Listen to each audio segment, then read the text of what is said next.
Hi, my name is Ellie Stein, and today I will be giving you a presentation on technology in the classroom.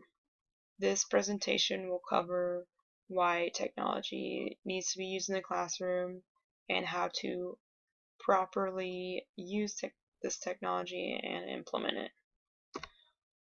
First up, we have why do we need technology in the classroom? And the reason for that is the world is constantly evolving.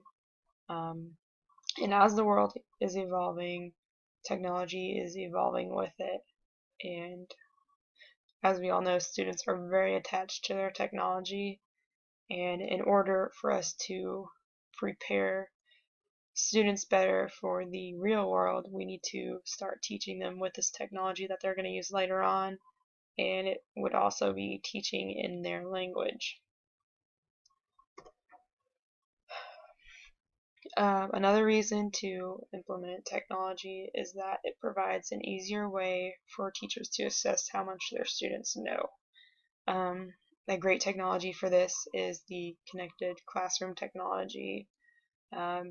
With this, teachers can send quizzes directly out to their students and get feedback right away.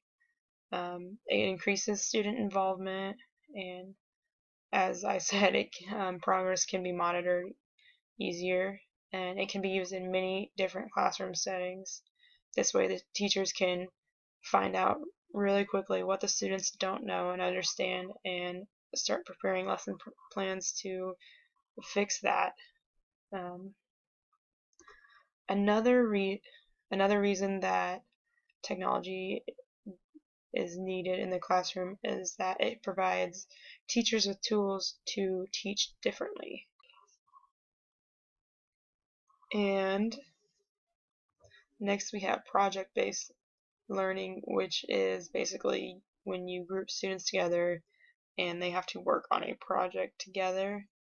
And finally, we have differentiated instruction, and that is when we make small changes to instruction, and we do this in order to give students the best education possible. And it can definitely, technology can definitely lead to teachers taking a more creative approach to teaching, and it can lead to a lot of good things. As we all know, the government has been very interested in how our students are performing, first with No Child Left Behind and then the Common Core standards. And they test our students a lot, and this causes a lot of stress on both students and teachers. The teachers are worried about their future employment, and students want to do well on the test. And with the use of technology, um, we can better prepare our students to take these tests, and it also can give teachers a better idea of what the students don't know and what they need to cover before giving the students the standardized tests. And one technology to use for that is the connected classroom technology. Um, Also, with one-to-one technology, it's been proven to improve middle school science test scores at at-risk schools. So imagine what would happen if every school had a one-to-one laptop program or some form of technology. Next, we have the factors to success of implementation of technology. Um, the biggest one I came up with is teacher training. As I've said, the world and technology are constantly evolving, so now teachers are a little more comfortable with technology than what they used to be. However, they still need to be trained before implementing the technology in the classroom. And 6 areas that they need to be prepared in are technology, operations and concepts, planning and designing learning environments and experiments, teaching, learning, and the curriculum, assessment and evaluation, productivity and professional practice, and finally, social, ethical, legal, and human issues. Some other effects on the success of implementation of technology in the classroom outside of teacher knowledge of the technology are the teacher's beliefs on technology in the classroom, access to that technology, and it's important that teachers don't feel constrained by the technology use. It's important to keep in mind that there are going to be some problems with implementing technology. It's not going to go smoothly all the time, but just understand that the longer students and teachers work with the technology, the better they will understand it. And hopefully with this better understanding of technology, there will be better results with the technology also. The next factor is support. And this is a big one because technology in the classroom cannot be successful without the support of administrators and fellow teachers. With administrators, there might be an upgrade need to be purchased, or if teachers are having problems that they can't solve with the technology, an administrator might need to hire a tech specialist or something like that. And with the support of fellow teachers, let's say they both have a similar problem, and they come together and find a solution to that problem. And that'll be big with implementing technology, because there's going to be problems at first. Finally, we have copyright and fair use. With the advancements in technology that we've made, there's also been a lot of gray area over what people can and can't use off the internet and things like that. And copyright laws were made to help clarify that, but they're still kind of iffy and difficult to understand.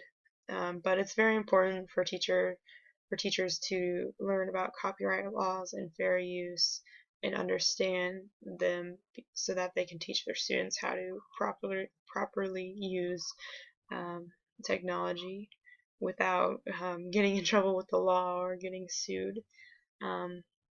Some things to understand are that transformative is good, and transformative means by making changes to the original work, you are transforming it and making it more of your own, and that is fair. If teachers use a book, they can only fairly use 10% of that book, and that's usually like a chapter. Any type of government work is fair to use, and public domain is fair game, and for works to be considered to be public domain, it has to be at least 70 years after the author's death for the work to be fair. If teachers are recording a TV show or a documentary, the recording can only be kept 45 days after the recording date. As you can see, the copyright laws can be very difficult to understand. Some important questions teachers need to ask themselves and students when using copyrighted material is: what is the purpose of the use? What is the nature of the work? How much work is being used? And how will this affect the market value of the works? How will it affect the author? More than likely, if you're using it for an educational purpose, you're probably in the clear, but it's not technically right to do. It's best to ask for permission and try to follow these guidelines as best as you can. It's true that teaching students about fair use and understanding copyright laws can be a pretty daunting task, but hopefully as technology continues to advance, we can come up with a better set of guidelines for educators to use. And this presentation was made by me, Ellie Stein, and hopefully it has shown why technology is needed in the classroom, and shown that it will help prepare students for this ever-changing world. It can provide easier assessment for teachers, can provide teachers with tools to teach differently than the ways they've had to teach. It can improve test scores, um, and make the government happy from all those standardized tests we have to take. Uh, to implement it successfully, you're going to need support, and there's going to be problems, but that's okay. And it's also very important to understand how to use this technology fairly. And that concludes my presentation.